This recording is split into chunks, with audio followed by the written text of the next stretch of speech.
राजस्थान के राज्यपाल श्री हरिभाई बागड़े जी, मुख्यमंत्री श्री भजन लाल शर्मा जी, मंत्री जनजाति क्षेत्रीय विकास विभाग श्री बाबूलाल खराड़े जी, मंत्री राजस्व विभाग श्री हेमंत मीणा जी, गणमान्य अतिथियों, बड़ी संख्या में यहाँ उपस्थित आदिवासी समाज के भाइयों और बहनों, प्यारे बच्चों, देवियों और स्वजनों, सभी को मेरा नमस्कार। आज आदि गौरव सम्मान प्राप्त करने वाले सभी व्यक्तियों को और संस्थाओं को मैं बहुत बहुत बधाई देती हूँ। व्यक्तिगत सम्मान प्राप्त करने वाले लोगों में महिलाओं की संख्या अधिक है। ये आदिवासी समाज के लिए, राजस्थान के लिए और पूरे देश के लिए गौरव की बात है। ये मैं इसलिए कह रही हूँ कि महिलाओं का विकास किसी भी समाज के विकास का आईना है। इस सम्मान समारोह से ये भी सिद्ध होता है कि जनजाति समुदाय के लोगों में बहुमुखी क्षमता है और उन्होंने अनेक क्षेत्रों में अमूल्य योगदान दिया है। हमारे जनजातीय शिल्पीकार भाई बहन अपने हाथों से बहुत सुंदर चीजें बनाते हैं। यहाँ के बनफूल स्टूडियो का जितना सुंदर नाम है उतना ही सुंदर काम है। मैं जब यहाँ आ रही थी उसके पहले जनजाति समाज के और अलग अलग संस्था के एग्जीबिशन मैंने देखा। वहाँ देखा इस समाज के महिलाएं, इस समाज के भाई और बहनें इतने सुंदर सुंदर कलाकृति करते हैं। ट्राइफेड तथा अन्य संस्थाओं द्वारा जनजातीय भाई बहन द्वारा बनाए गए उत्पादों को बाजार तक पहुंचाने के प्रयास की मैं बहुत बहुत सराहना करती हूँ। जनजाति बोल गांव में बच्चों को अनौपचारिक शिक्षा और पोषण प्रदान करने के लिए स्थापित मारवाड़ी समूह की स्नेही माताएं और प्यारे बच्चों से मिलकर मुझे बहुत खुशी हुई है। जनजातीय समुदाय में लोकप्रिय खेलों तीरंदाज और लक्रोस के बारे में खिलाड़ियों से बात करके मुझे बहुत प्रसन्नता हुई है। मुझे ये जानकर बहुत खुशी हो रही है कि राजस्थान की आदिवासी बेटी सुनीता मीना देश की लक्रोस टीम की कप्तान चुनी गई है।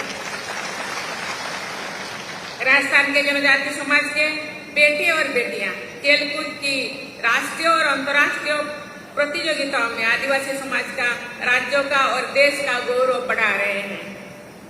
उनमें से कई खिलाड़ी यहाँ उपस्थित हैं। राज्य के सभी खिलाड़ियों को मैं शाबाशी देती हूँ।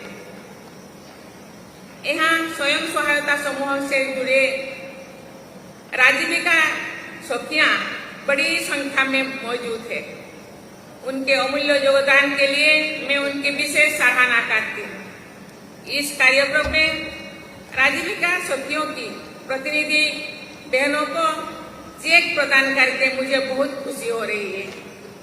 जिन बहनों ने चेक पाए उनको तो मैं सराहना करती हूँ। जिन बहनों ने आगामी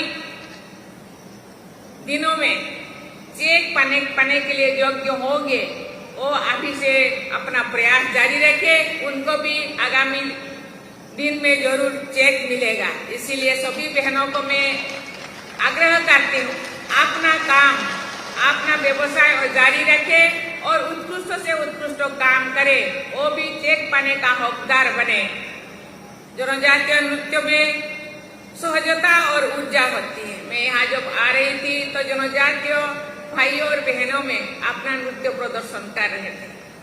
आज प्रस्तुत किए गए नृत्यों को देखकर मैं अभिभूत हुई हूँ। मैं सभी कलाकारों को प्रशंसा करती हूँ। राज्य सरकार के कृषि विभाग की योजनाओं से आर्थिक रूप से लाभान्वित होने वाले हजारों लाभार्थियों को मैं बहुत बहुत बधाई देती हूँ। जनजातीय समुदायों, किसानों और महिलाओं सहित वंचित वर्गों के कल्याण और विकास हेतु अनेक क्षेत्रों में सक्रियता के लिए मैं मुख्यमंत्री श्री भजन लाल शर्मा जी तथा राज्य सरकार की उनकी पूरी टीम को बहुत बहुत साधुवाद देती हूँ। 2 दिन पहले ही गांधी जयंती के दिन प्रधानमंत्री जी के द्वारा राष्ट्रीय स्तर पर तृतीय बार जनजातीय ग्रामोत्कर्ष अभियान का शुभारंभ किया गया है। इस अभियान द्वारा 5 करोड़ से अधिक जनजातीय समाज के लोगों को लाभान्वित करने का लक्ष्य तय किया गया है। मुझे विश्वास है कि ये अभियान आदिवासी समाज के गौरव को बढ़ाने का सशक्त माध्यम बनेगा। आज मुझे जन सेवा की अपनी यात्रा की शुरुआत का वो समय भी याद आ रहा है जो मैं ट्राइबल्स एडवाइजरी काउंसिल की सदस्य थी, जिसे राजस्थान में अनुसूचित जनजाति परामर्शदात्री परिषद कहा जाता है। देवियों और सौजनों, लगभग 450 साल पहले राजस्थान में महाराणा प्रताप के साथ कंधे से कंधा मिलाकर जन्मभूमि के गौरव के लिए मोर मिटने वाले आदिवासी वीरों को पूरा देश याद करता है। हल्दी घाटी से लेकर मानगढ़ के नरसंहार तक असंख्य आदिवासी वीरों के बलिदान की साक्षी रही इस पावन भूमि को मैं प्रणाम करती हूँ।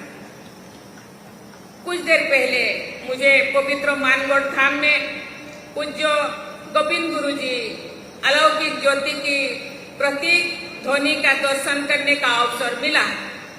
इसके बाद मैंने मानगढ़ धाम स्मारक स्थल पर अपने प्राणों की आहुति देने वाले शहीदों की सम्मान दी और पुष्पांजलि अर्पण की। और स्मारक देश प्रेमियों के लिए एक तीर्थ स्थल है। मैं पूज्य गोविंद गुरु और उनके अनुयायी आदिवासी वीरों के स्मृति को सादर नमन करती हूँ। आने वाले 30 अक्टूबर के दिन हर साल की तरह हम सब गोविंद गुरु जी की पुण्यतिथि मनाएंगे। उसके बाद भगवान बिरसा मुंडा की जयंती के दिन 15 नवंबर को सभी देशवासी जनजातीय गौरव दिवस मनाएंगे। पिछले कुछ वर्षों में जनजातीय गौरव के बारे में देश भर में एक नई चेतना का संचार हुआ है। मैं धन्यवाद देना चाहती हूँ माननीय मुख्यमंत्री को जी। इस गुरु गोविंद सिंह के जो ध्वनि मंडप है उसके लिए 5 करोड़ रुपए उसको और भी अच्छा विकास करने के लिए, अच्छा बनाने के लिए वो यहाँ हम लोग के सामने वो डिक्लेयर किए हैं। हमारे देश में गुलामी की मानसिकता को समाप्त करने का राष्ट्रीय लक्ष्य तय किया गया है। ये उल्लेखनीय है कि जनजातीय समाज के लोग गुलामी की मानसिकता से हमेशा मुक्त रहे हैं। इस पावन धरती पर मानगढ़ आंदोलन से जुड़ा आत्मसम्मान से भरा हुआ वीर समुदाय का एक गीत याद आता है। भुरेटिया नहीं मानू रे नहीं मानू,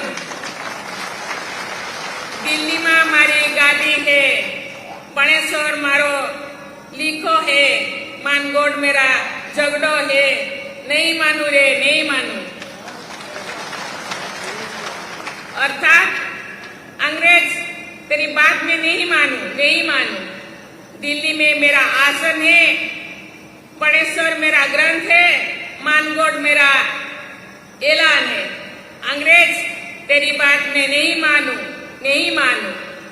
ये गीत स्वाधीनता संग्राम के दौरान एक बहुत बड़े क्षेत्र में जनजातीय समाज के आत्मविश्वास का उद्घोष रहा था। 17 नवंबर 1913 हमारे स्वाधीनता संग्राम तथा जनजातीय आंदोलन की एक अत्यंत दुखद तारीख है। उस दिन इस मानगढ़ धाम में अंग्रेजों ने भील समुदाय के 1500 से अधिक बहादुरों की निर्मम हत्या कर दी गई थी। उस गौरवशाली बलिदान के बारे में पूरे देश के लोगों को, विशेषकर युवाओं को जानकारी होनी चाहिए। शौर्य गाथाएं शिक्षा का अभिन्न अंग होते हैं। उन छात्रावासों में देवियों और सजनों, मुझे ये जानकर बहुत प्रसन्नता हुई है कि बांसवाड़ा जिले में जनजातीय छात्र छात्राओं के लिए से तथा पूरे राज्यों में 30 एकलव्य मॉडल रेसिडेंशियल स्कूल संचालित किए जा रहे हैं। राजस्थान सरकार के जनजातीय क्षेत्रीय विकास विभाग द्वारा लगभग 400 से अधिक आश्रम छात्रावास संचालित किए जा रहा है। उन छात्रावासों से निःशुल्क आवास, भोजन, कपड़े तथा अन्य सुविधाएं दी जा रही है। मैं सभी भाई बहनों को मैं आग्रह करना चाहती हूँ, अनुरोध करना चाहती हूँ, अपने बच्चों को स्कूल भेजिए, शिक्षा दिलाइए, क्योंकि शिक्षा ही ऐसे विकास की कुंजी है। शिक्षा होने से ये बच्चे आगे बढ़ेंगे, समाज आगे बढ़ेगा, देश आगे बढ़ेगा। इसके अलावा राज्य सरकार द्वारा अनेक आदर्श विद्यालय, छात्रावास तथा स्पोर्ट्स हॉस्टल भी संचालित किए जा रहे हैं। मैं यहाँ आने से पहले स्पोर्ट्स से जुड़ी बहुत सारे बच्चों को, स्टूडेंट्स को मैंने मिली। उन्होंने राजस्थान को स्पोर्ट्स के लिए देश में अग्रणी रखने के लिए प्रयास कर रहे हैं, इसलिए मैं उनको बहुत बहुत धन्यवाद देना चाहती हूँ। मुझे बताया गया है कि उन छात्रावासों में हजारों विद्यार्थियों लाभान्वित हो रहे हैं। छात्रावासों का उल्लेख करते हुए मुझे अपने विद्यार्थी जीवन की याद आ रही है। कक्षा 7 तो अपने गांव में पढ़ाई करने के बाद मैंने भुवनेश्वर जाकर आगे की पढ़ाई पूरी की थी। यदि छात्रावास की सुविधा नहीं मिली होती तो शायद मेरी आगे की पढ़ाई मुश्किल से हुई होती या उसमें रुकावट भी आ सकती थी। इसलिए आज मैं आपके सामने खड़ी हूँ तो केवल शिक्षा के बल पर। इसीलिए मैं सबको आग्रह करना चाहती हूँ, अनुरोध करना चाहती हूँ, बच्चों को शिक्षा दिलाइए, स्कूल भेजिए, कॉलेज भेजिए, क्योंकि सरकार जनजातियों का साथ है, उनके साथ खड़े हैं। जनजाति समाज कैसे आगे बढ़े, हर क्षेत्र में आगे बढ़े, इसीलिए सरकार चिंतन करते हैं। इसीलिए सरकार तो चिंतन हम लोगों को भी चिंतन करना चाहिए, हम लोगों को भी कदम आगे बढ़ाना चाहिए। मैं आप सबसे अनुरोध करती हूँ कि अपने बेटे बेटियों को जरूर पढ़ाइए, उन्हें अच्छे से अच्छा पढ़ाई करने के लिए अवसर दीजिए और उनका उत्साह बढ़ाते रहिए। बांसवाड़ा स्थित गोविंद गुरु जनजातीय विश्वविद्यालय की स्थापना से यहाँ के जनजातीय युवाओं को उच्च शिक्षण की सुविधा स्थानीय स्तर पर उपलब्ध हो रही है। ये सुविधा उन्हें उनके लिए विकास के बहुत से रास्ते तैयार करेगी। मैं आशा करती हूँ कि जनजातीय समुदाय सहित राजस्थान के लोग विकास के नई प्रतिमा स्थापित करेंगे।